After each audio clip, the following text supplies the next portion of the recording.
Elle a explosé au cinéma à seulement 13 ans, avec son tout premier rôle, celui de Vic Béreton dans La Boum. 4 décennies plus tard, on pourrait croire que Sophie Marceau a dompté le trac.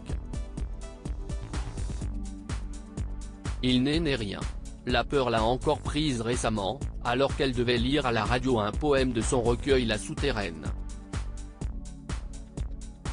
Je n'avais pas été prévenue, confie au Figaro la comédienne qui sera de retour sur les planches de théâtre en septembre prochain, après 12 ans d'absence. Ça fait 40 ans que je fais ça, mais j'ai eu très peur. En plus, je n'avais pas mes lunettes sur moi. Pour apprivoiser un peu sa peur, Sophie Marceau a pu compter sur son fils Vincent Zulawski, 28 ans en juillet prochain. Je n'ai pas fait d'école de théâtre, mon fils m'a beaucoup appris, se réjouit la comédienne dans les colonnes du Figaro. Il a longtemps étudié le théâtre, j'aimais beaucoup quand il me racontait ses cours. Une théorie du jeu d'acteur que Sophie Marceau n'a approché que tard dans sa carrière, qui a commencé si tôt. Les hommes qui ont marqué la vie de Sophie Marceau, qui sont ses 2 enfants? Moi, je jouais un peu à l'instinct, je suivais les indications de metteurs en scène différents. J'ai appris mon métier sur le tard, j'ai réalisé que tout avait été théorisé, écrit, précise Sophie Marceau, partageant son étonnement au moment de cette découverte.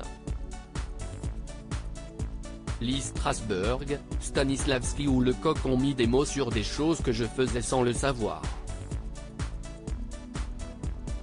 Je trouve ça incroyable, mais ça n'enlève pas la peur. Si est-il lors du Festival de Cannes 1981 que Sophie Marceau rencontre le réalisateur polonais Andrzej Zulawski, le père de son fils Vincent Zulawski. Elle a alors 15 ans, lui 41. Leur relation débute 3 ans plus tard. Leur fils naît 11 ans plus tard. Le réalisateur et l'actrice se séparent en 2001. Sophie Marceau a également une fille, Juliette. Née en juin 2002, fruit de son histoire d'amour avec le producteur et acteur américain Jim Lemley, vécu en 1999 à 2007. Crédit photo, Jack Tribeca.